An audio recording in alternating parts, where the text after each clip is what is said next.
China, it's truly a vast and fascinating country. 9,600,000 square kilometers of land, 3 million square kilometers of seas.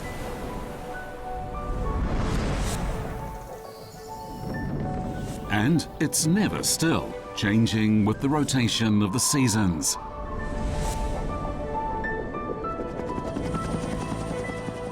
To fly like a bird is to see things that are beyond your imagination.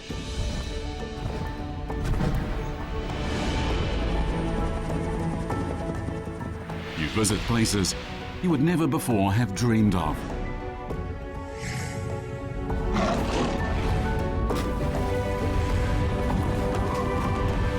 And even familiar places, when you look down on them from on high, will assume a completely different appearance.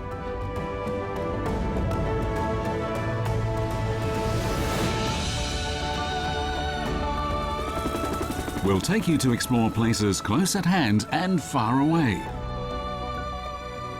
To witness nature and geography, humanity and history. Join us as we embark on a unique journey across the sky.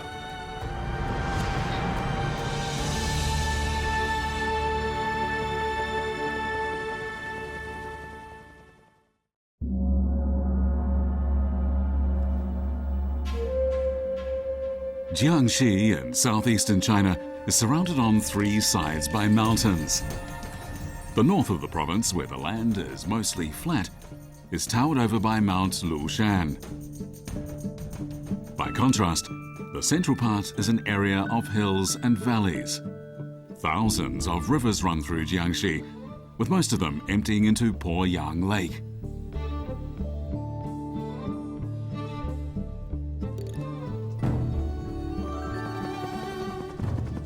We'll start our journey over Jiangxi on Mount Lushan.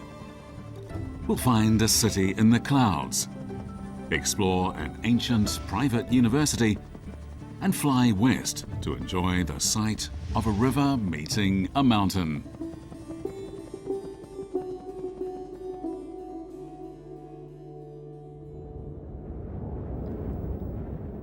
Historically, Mount Lushan was a favorite retreat for the Chinese literati.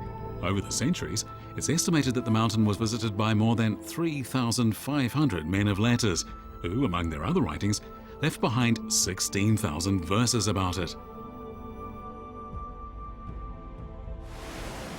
Tang Dynasty poet Li Bai wrote the following about one site on Mount Lushan. The waterfall drops for 3,000 feet.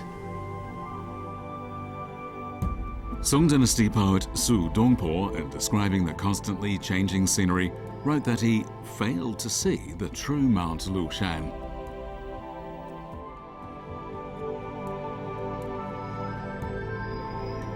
We will see what Mount Lushan looks like from the air.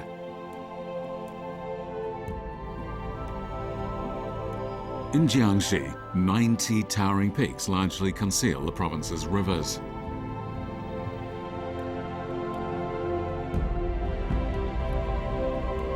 At the foot of the mountain is China's largest freshwater lake, Poyang. With Poyang Lake to the east and the Yangtze River to the north, Mount Lushan is well watered. It's also blanketed in clouds and mist for up to 200 days a year.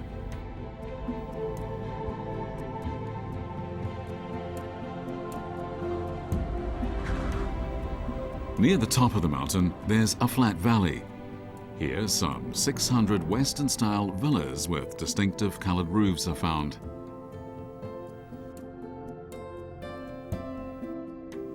These villas formed a summer resort built over a century ago. Westerners came here to enjoy the relatively low 22-degree average summer temperature.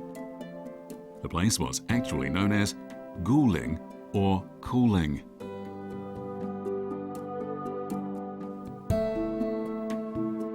Many famous people passed their summers at Guling.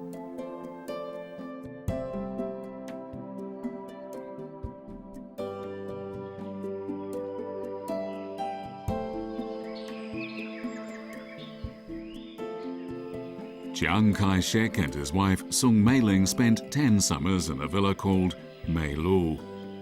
Their last visit was in 1948. Before their departure, they had the name Mei Lu inscribed on the building.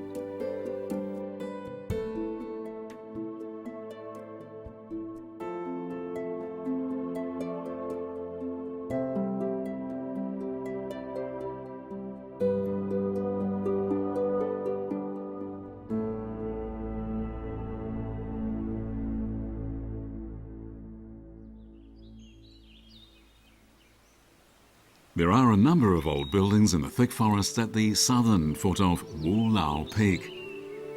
This building complex housed the White Deer Academy, one of the 4 celebrated academies of ancient China.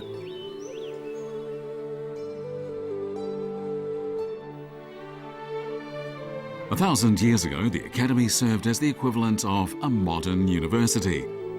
While the classrooms were used solely for instruction and debate, the students spent most of their time studying by themselves in their dormitories.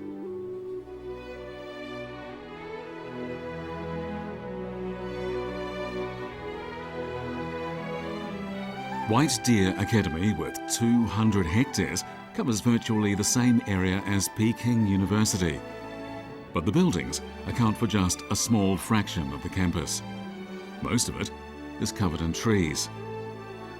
The woods were regarded as an extended classroom where the teachers would take their students to learn about nature.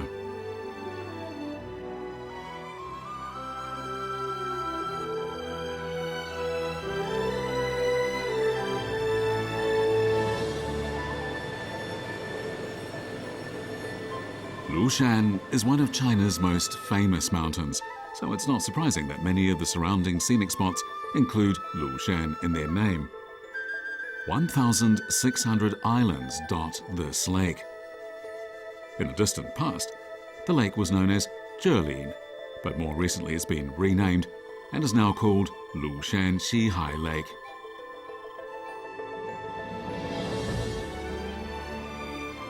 From the air, mountain and lake seem to form a heart-shaped island.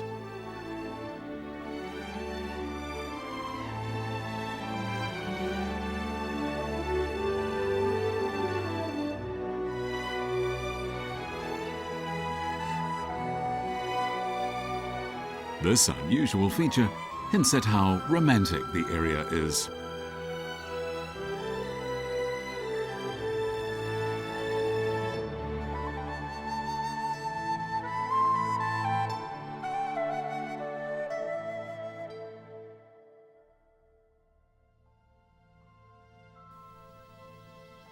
We're now on our way to some ancient villages with highly distinctive features. We'll start at Wuyuan, where the abundance of canola flowers creates a special kind of beauty. We'll find one village where everyone seems to be living in a constant state of happiness. We'll hear a story about camphor trees, and in Nanfeng, we'll discover how people there celebrated New Year in ancient times.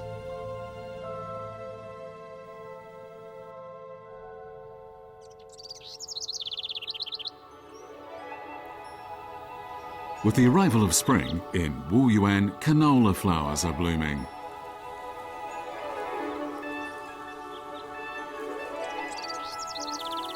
These oil-producing plants are planted in autumn and harvested in early summer. In this way, use is made of land that would otherwise remain idle in winter.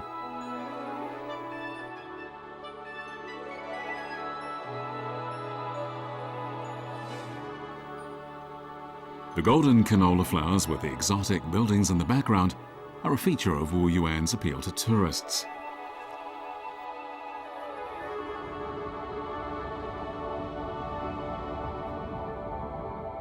The buildings are of the ancient Huizhou style and date from hundreds of years ago.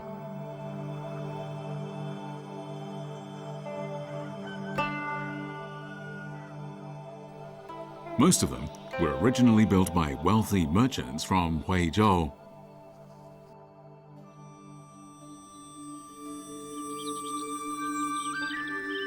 The merchants valued their privacy. The tall walls protected them from prying eyes.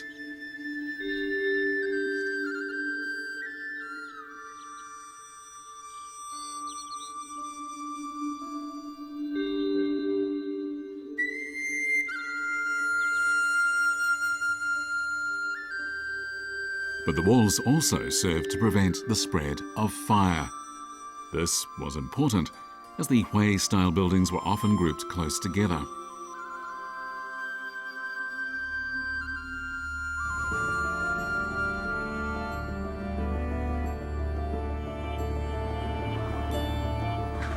The proximity of rivers afforded further protection against fire.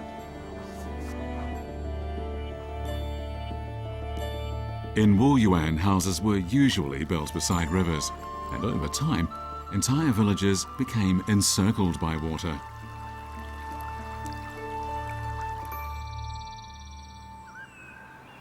Apart from its traditional buildings, Wuyuan also preserves some ancient customs associated with celebrating Chinese New Year. It's the 15th day of the first lunar month, and preparations are underway for a lantern and dragon dance festival. According to tradition, every household should contribute 1 person, 1 bench, and 3 lanterns for the stool dragon dance parade.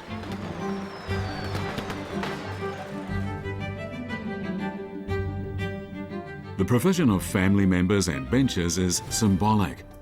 The idea is that by helping to make the parade longer, families themselves will continue to grow.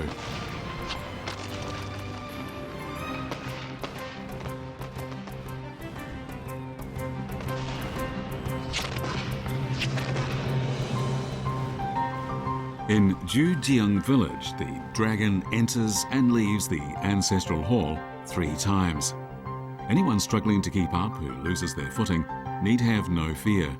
According to tradition, those who fall down will enjoy good luck in the coming year.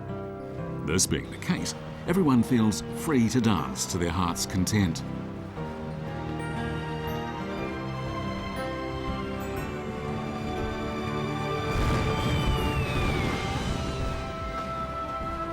In Shishang County, there's a truly unique custom. The birth of a baby is celebrated by making a lantern.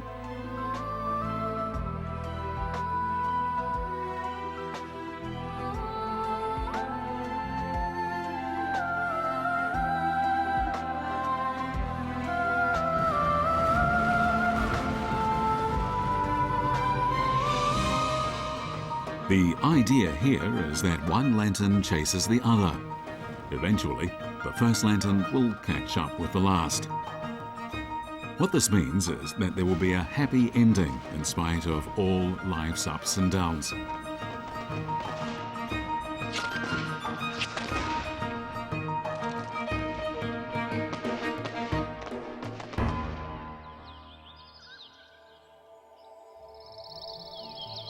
Places where people choose to live are often appealing to wildlife too.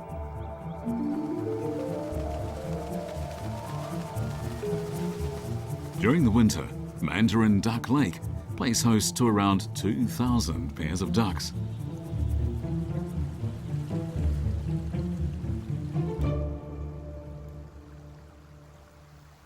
Mandarin ducks are generally considered to symbolize true love. However, some people pour scorn on this. They point out that a male duck, after acquiring a mate, will simply disappear.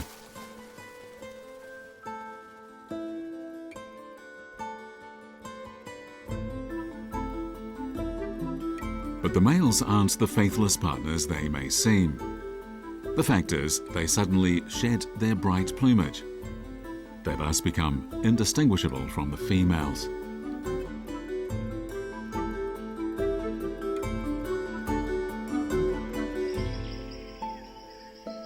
Another bird species found in Wuyuan is rather more unusual. These are white-legged falconets, known locally as panda birds.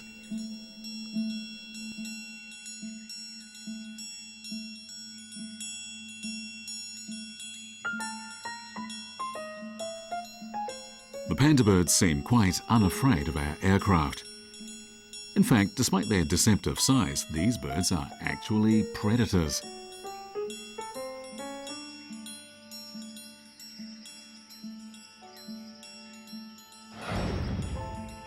With their superior vision, the panda birds are quickly able to identify potential prey.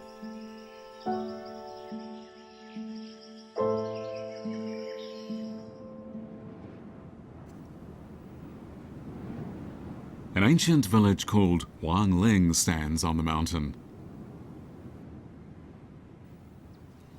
September is the harvest season here. Without access to flat land, the villagers dry their grain on their windowsills and in other parts of their homes. This is referred to locally as autumn drying.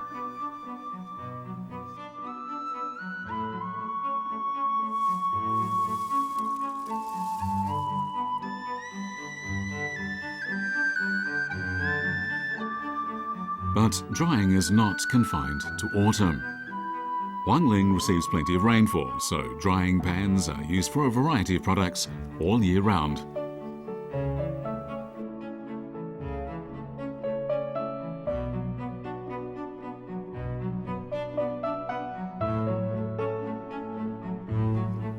Anything can be dried using this method, and the results are visually very attractive. For example, rice and black beans are formed into panda designs. Red peppers are used in self-portraits. Together with dried radish shreds, they can also be made into fish.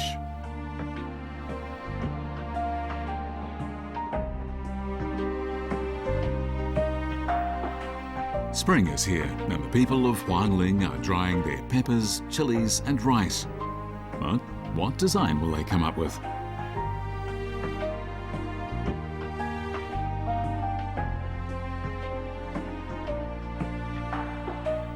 The answer is, of course, a golden rooster.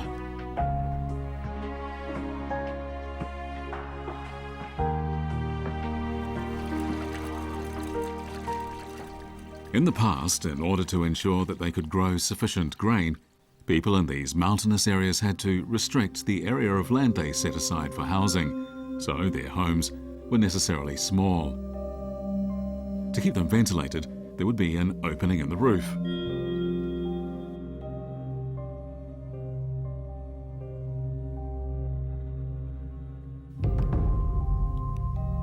This design had another symbolic benefit. To people here who believe in feng shui, water is synonymous with money. Rain pouring in through the roof opening represented the accumulation of wealth.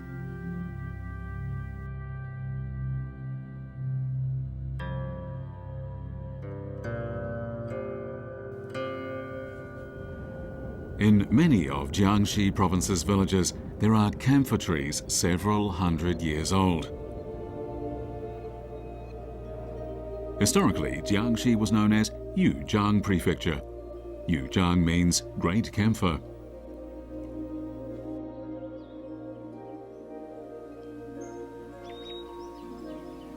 The tradition in May Bay village, when a baby girl was born, was for the family to plant a camphor tree near their home.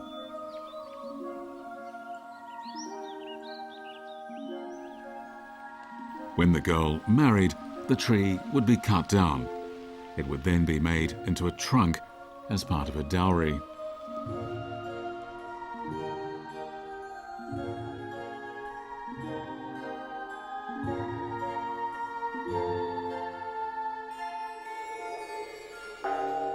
Jiangxi is a place where villagers conceal many secrets from the ancient past. In Shuyou village, there's an exorcising god temple. Here, people pray to the god responsible for driving away pestilence.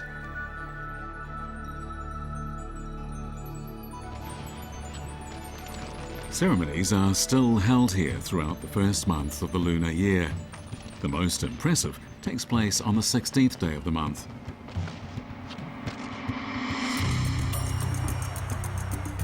Tourists are welcome to join in.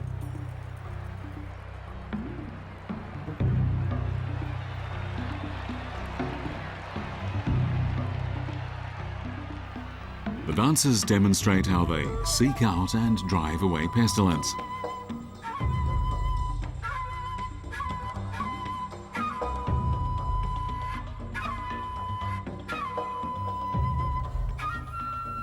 The temple is packed with people eager to witness the proceedings.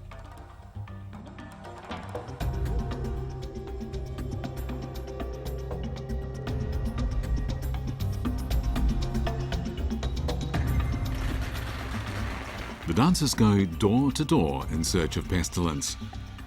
At the entrance to each house, they jump 3 times.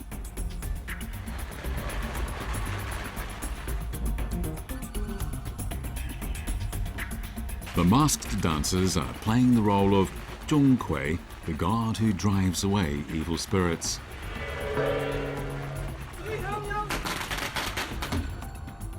As a local saying goes, beat the gongs, sound the drums, set off firecrackers, and dance the exorcism dance.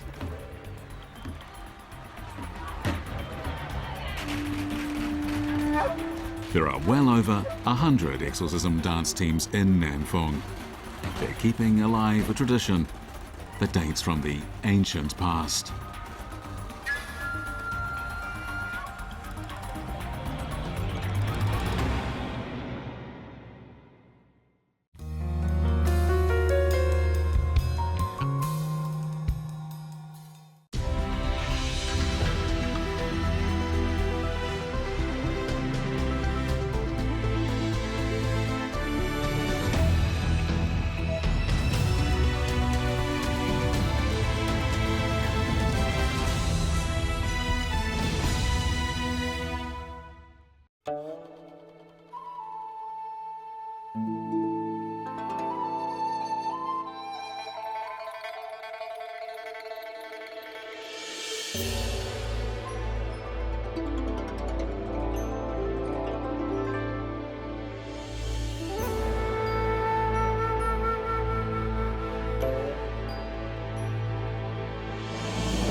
China, it's truly a vast and fascinating country. 9,600,000 square kilometers of land, 3 million square kilometers of seas.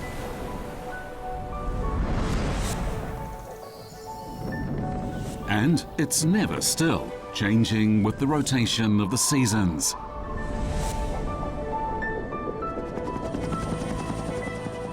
To fly like a bird is to see things that are beyond your imagination.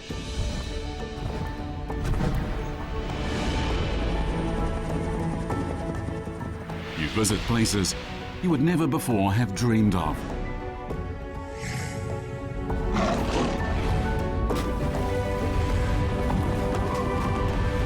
And even familiar places, when you look down on them from on high, will assume a completely different appearance.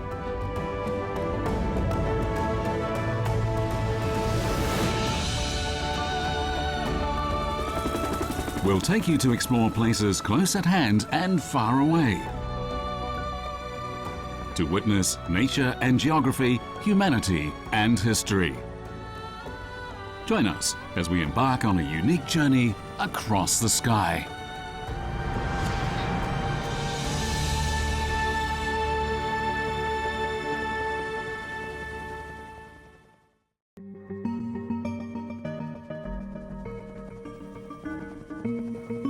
We'll discover more about Jiangxi by crossing several mountains. First, we'll visit Mount Sanqing to appreciate its unique summits and forests. Then on Mount Tianshan, we'll find out how bamboo grows. We'll take a thrilling journey on Mount Longhu. And finally, we'll examine the revolutionary history of the Jinggang Mountains.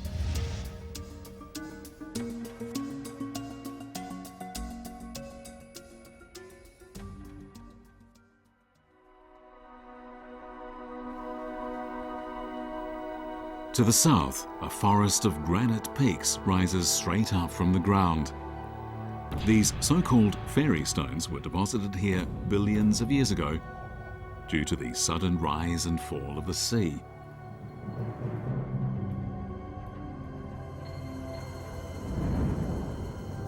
Some represent women sitting among the clouds and mist.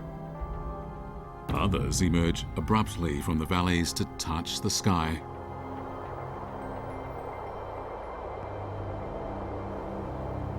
Blanketed in clouds and mist, Mount Nanchang has long been revered by Taoists.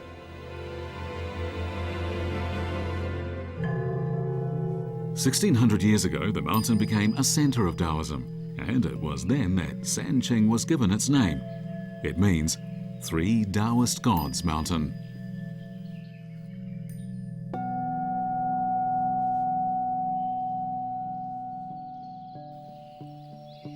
It seems that bamboo loves Jiangxi. As we fly across the province, seas of bamboo are revealed on every side. Bamboo is one of the world's fastest growing plants. It can take a tree decades to grow to a height of 10 meters, but bamboo can reach the same height in just 50 or 60 days.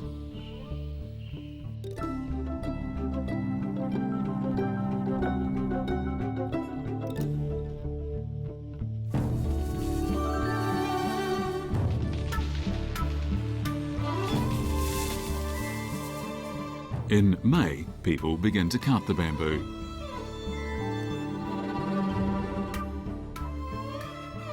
The bamboo will be used to make a special kind of paper.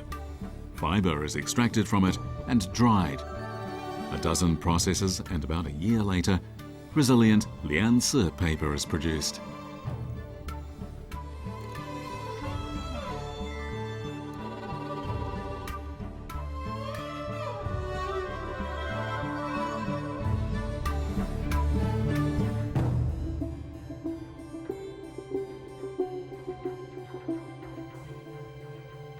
Flying southwest, we reach a particularly colourful mountain.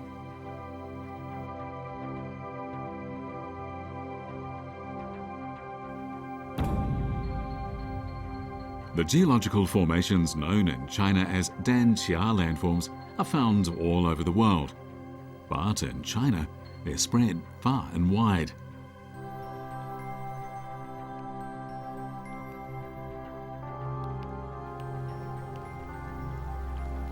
Strange objects are hanging from the cliffs of Mount Lushan. They are coffins. They were placed here in a traditional burial method. People who see them for the first time naturally wonder how they got there.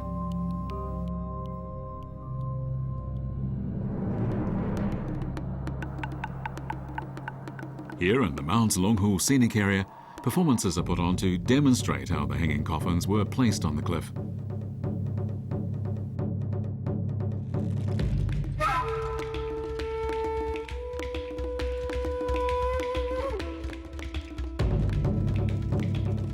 Experts believe that rollers and hemp ropes were traditionally used to lift the hanging coffins into place.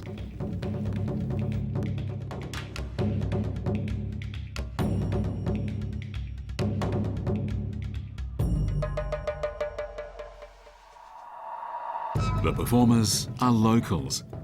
They regularly climb the cliffs to collect medicinal herbs.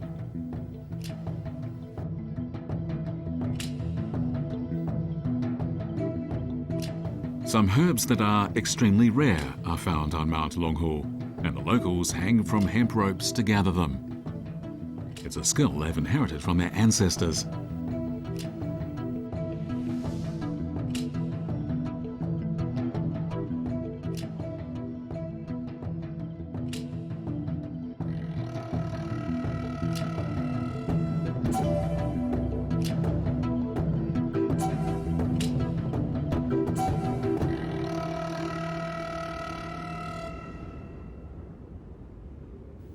The Jiangxi Mountains are famous worldwide, not so much for their beauty, but for a major historical event that took place here.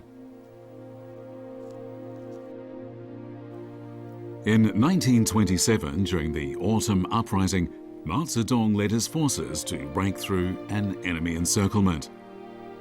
They made their way to the Jinggang Mountains, where they were later joined by revolutionary fighters coming from all over the country.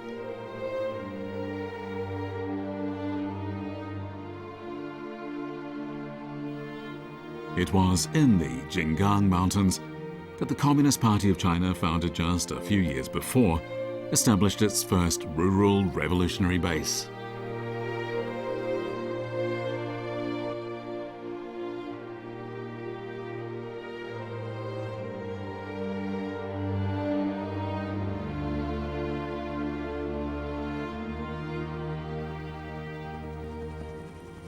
On the next leg of our journey, we'll be flying close to water.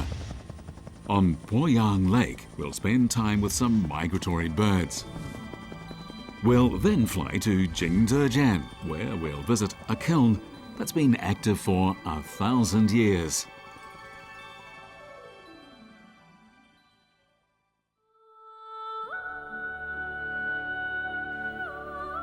In this era of highly developed water transport, the Yangtze River is like a high-speed railway.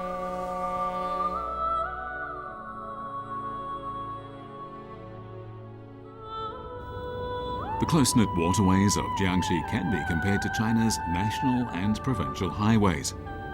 They form an advanced transport network linking the province with other parts of China.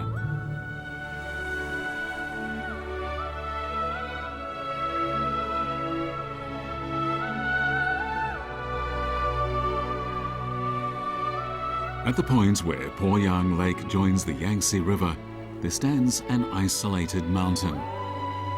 Here, after a journey of over 5,000 kilometers, the Yangtze River takes its third large turn. Mount Lushan stands at the point where the Yangtze enters its lower reaches.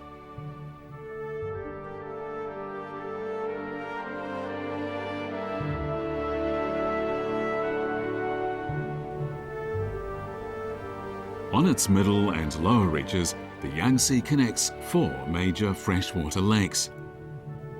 The largest of them is called Poyang.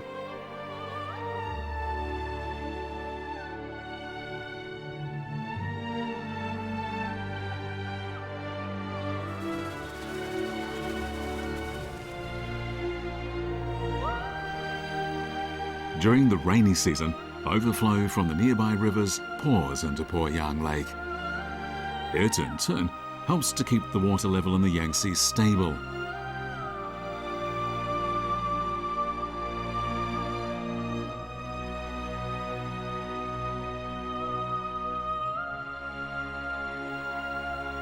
Even with the water pouring in, some ancient structures remain visible above the water's surface.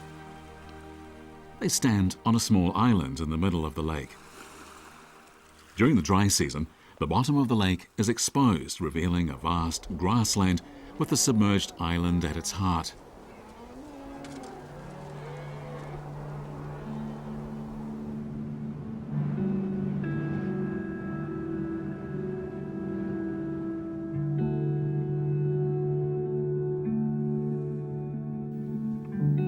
Depending on the time of year, Poyang Lake presents different faces.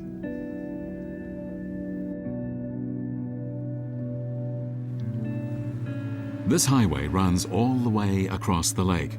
During the summer rainy season, it's usually submerged, so people come here especially to enjoy the experience of driving in water.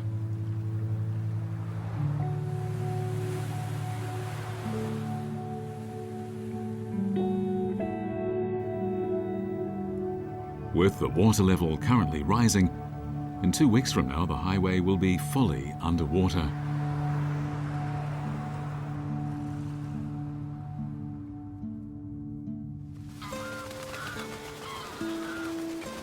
Every winter, migratory birds descend on Poyang Lake in huge numbers.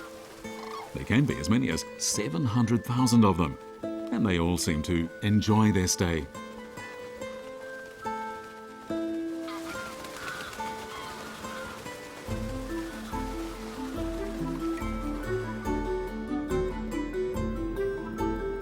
Among the birds are snow cranes.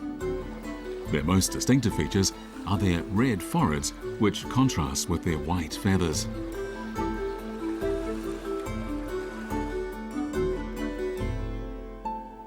The black and white feathered birds are oriental storks.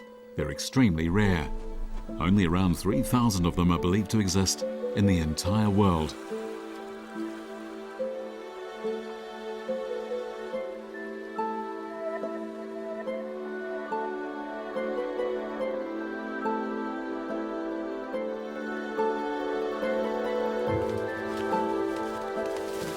When a snow crane takes to the air, a small black area is revealed at the tip of each wing. The presence of the snow cranes and other birds makes Poyang Lake a truly unique natural wildlife sanctuary.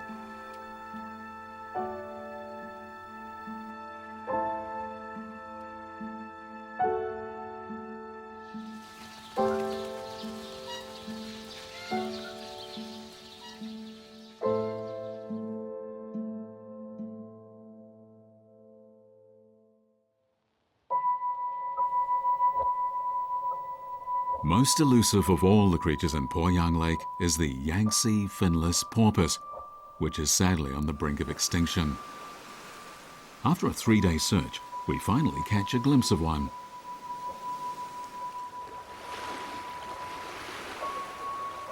The porpoises closely resemble dolphins. Once a minute, they come up for air.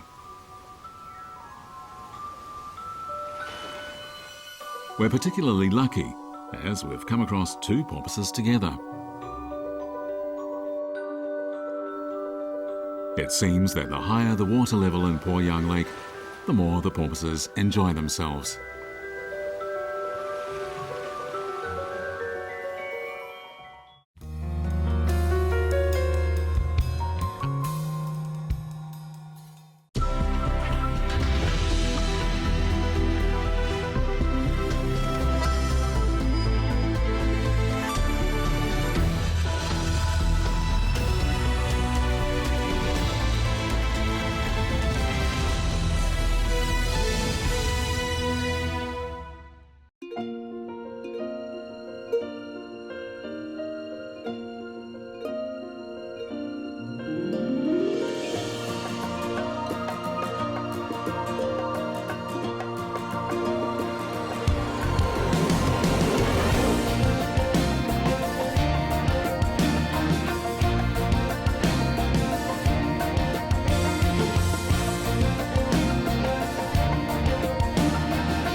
China, it's truly a vast and fascinating country.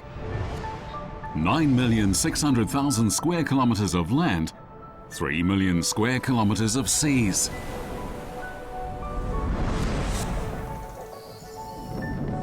And it's never still, changing with the rotation of the seasons.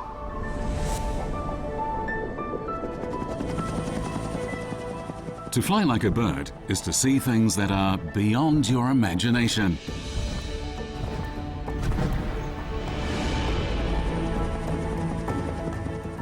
You visit places you would never before have dreamed of.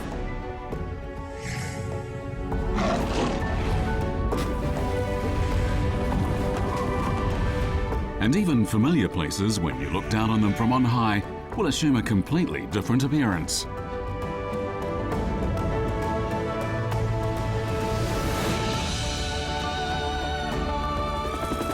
We'll take you to explore places close at hand and far away. To witness nature and geography, humanity and history. Join us as we embark on a unique journey across the sky.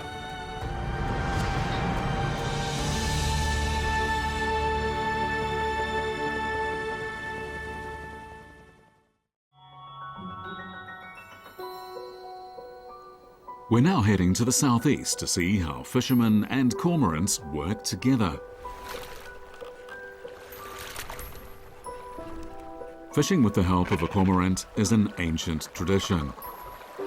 When the fisherman strikes the water with his bamboo pole, he's giving the order for the cormorant to dive for fish.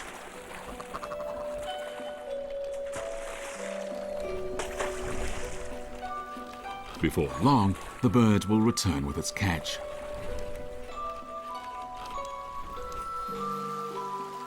The fishermen don't feed the cormorants before putting them to work.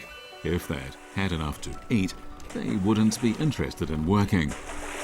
But when they catch an especially large fish, they can expect a reward.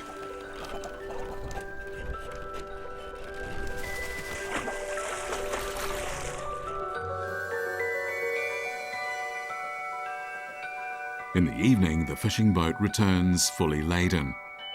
For the cormorants, it's dinner time.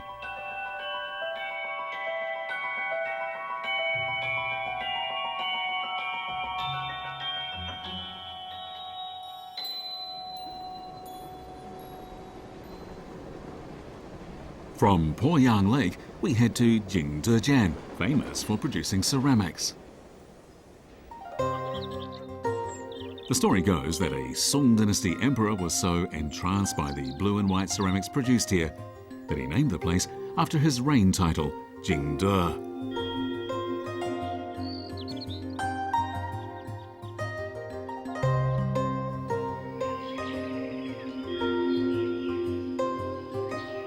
This ancient kiln was built on a mountainside.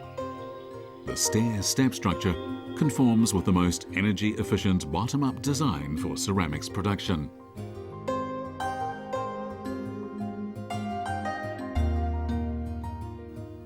At one time, the amount of porcelain produced at Jiangxi amounted to several million pieces a year. They were shipped out of Jiangxi and ultimately to the outside world along the nearby Nanchang River.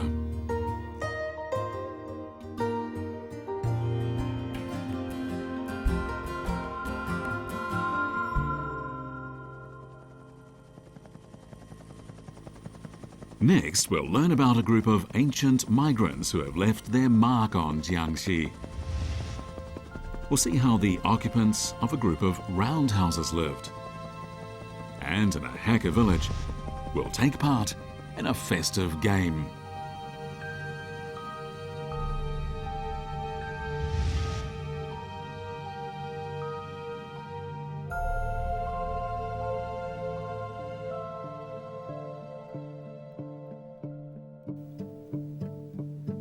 These terraces were created by Hakka people.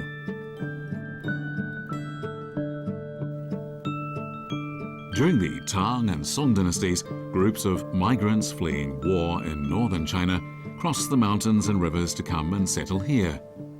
These people are known as the Hakka.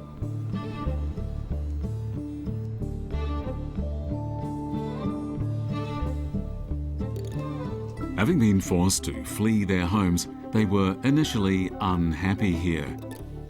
Finding that the flatland was already largely taken, they were forced to lay out land on the mountain slopes. It was in this way that the Shangbao terraces were created.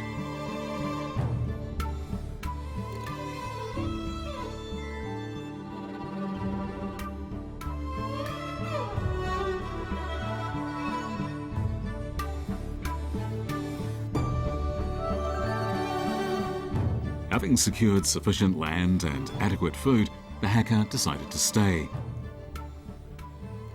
The well-laid-out coloured buildings among the more modern structures are traditional Hakka residences.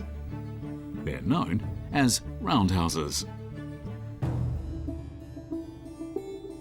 To protect themselves from bandits and wild animals, the Hakka established enclosed areas where they lived in compact communities.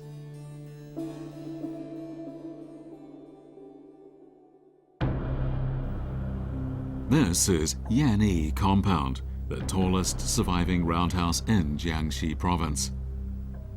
More a military fortress than a residence, it has a 15-metre high wall built of granite and brick. and it has only one entrance and exit.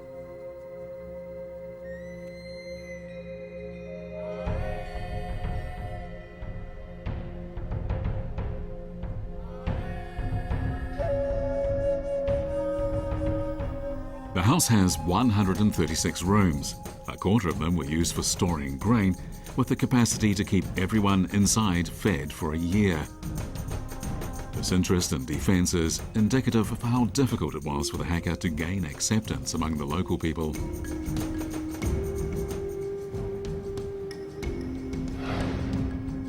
This is the Wuyuan compound, which features even better defences.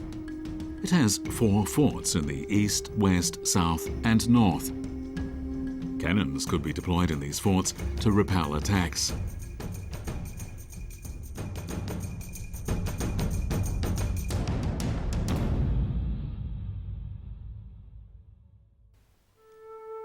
In more peaceful times, the designs of the roundhouses became more elaborate. In the case of the Jiangxi compound, it's said that it took 29 years and 1 million taels of silver to build it.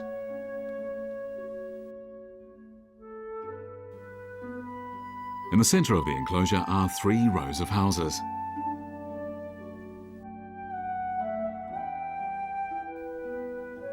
This large complex covers 8,000 square metres.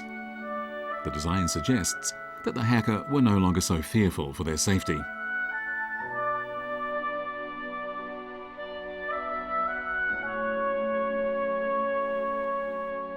It's the first lunar month, and in a Hakka community in Gan County, we're about to discover more about their unique customs. The wooden frame they're holding is known as a da jiao. In the local dialect, it's pronounced da fa, meaning prosperity. It's said that whoever wins the da jiao will enjoy great good fortune.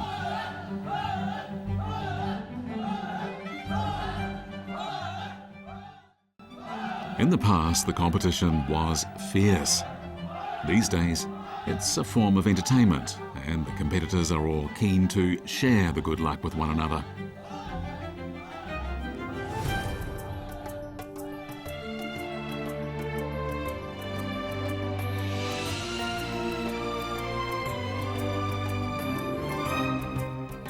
Most Hakka customs have a very long history, and so do the articles used in the traditional ceremonies. These tiles are over a century old. Every year during Mid-Autumn Festival, they're used to make a bonfire.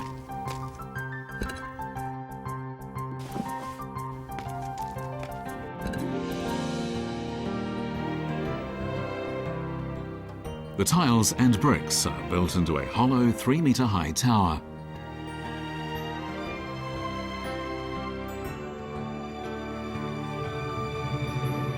During the daytime, it's hard to guess what it's for, but in the evening, its purpose becomes very evident.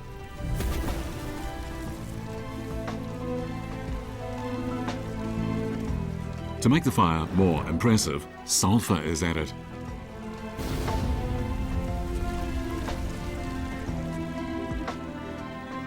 It's said that several hundred years ago, the tile tower was lit to signal the start of a Hakka uprising.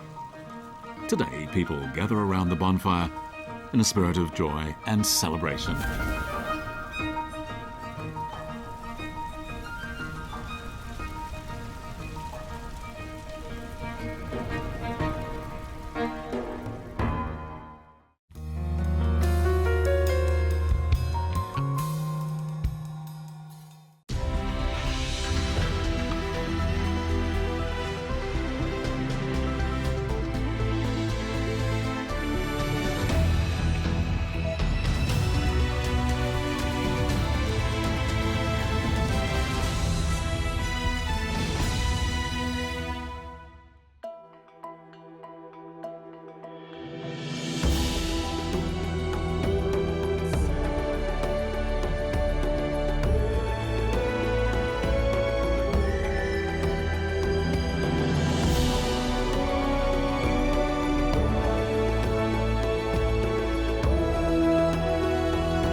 From emerging powers to expanding partnerships, from fighting poverty to combating climate change, booming economies, war-ravaged nations, and everything in between.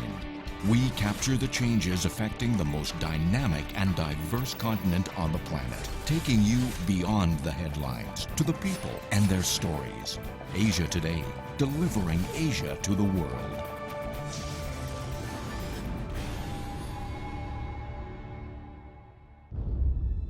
China, it's truly a vast and fascinating country.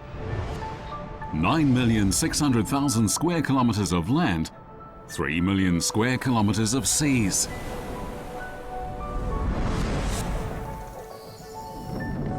And it's never still, changing with the rotation of the seasons.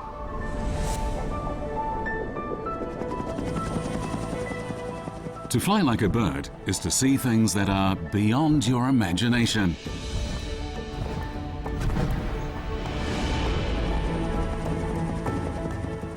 You visit places you would never before have dreamed of.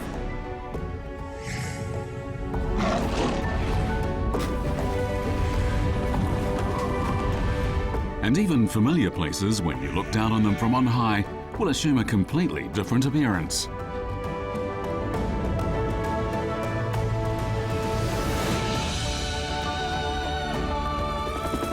We'll take you to explore places close at hand and far away. To witness nature and geography, humanity and history. Join us as we embark on a unique journey across the sky.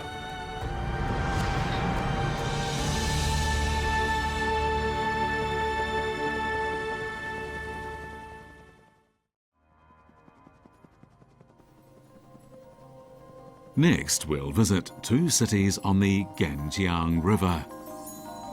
In the city of Ganzhou, we'll see a unique floating bridge. From there, we'll head upstream to Nanchang to learn what impact history has on the future.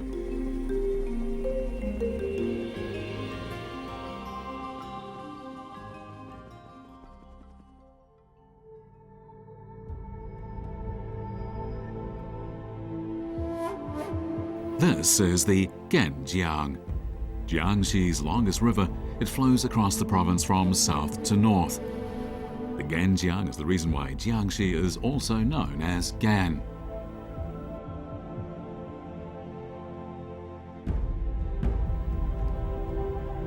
Having passed across mountainous territory, the Jiangshui and Gongshui rivers meet in northern Ganzhou to form the Ganjiang.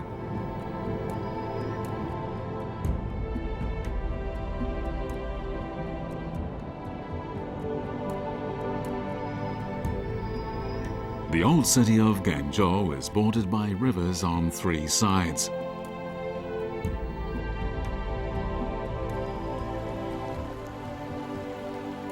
The Gongshui is crossed by a 400-meter-long floating bridge formed of 117 wooden boats. Due to the boat's buoyancy, the bridge rises and falls with the changing water level.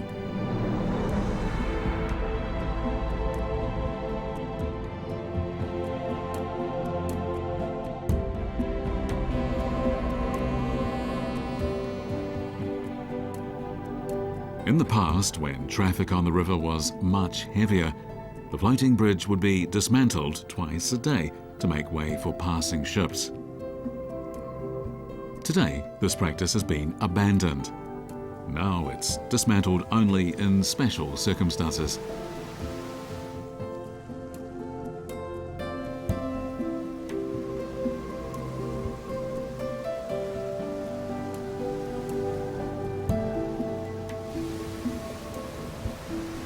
Heading upstream along the Ganjiang, we'll soon reach the final stop on this journey.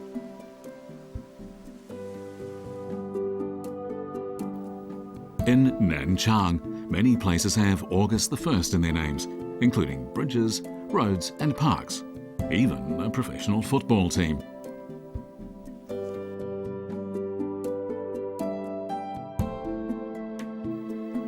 On August the 1st, 1927, gunfire in Nanchang signalled the start of a new revolutionary era.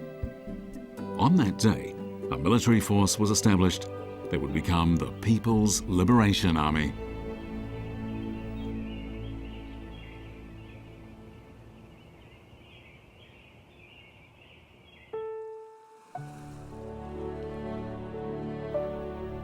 The pavilion on the east bank of the Ganjiang is a replica of the original built in the Tang Dynasty.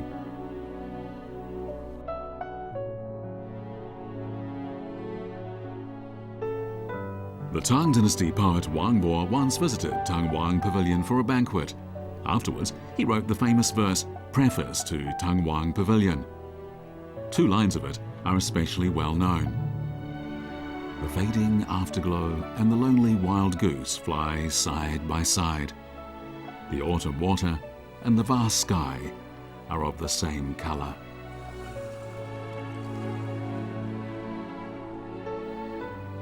Over the centuries, the pavilion has been damaged and rebuilt several times. The structure we see today is its 29th incarnation.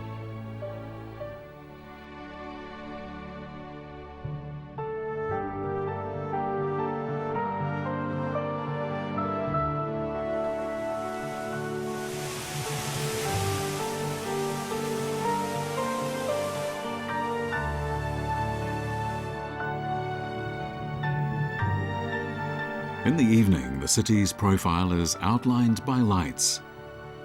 On the east bank of the Ganjiang is Tangwang Pavilion. On the west bank is the city's new area, Honggutan. Along the Ganjiang River in Nanchang, ancient and modern coexist side by side.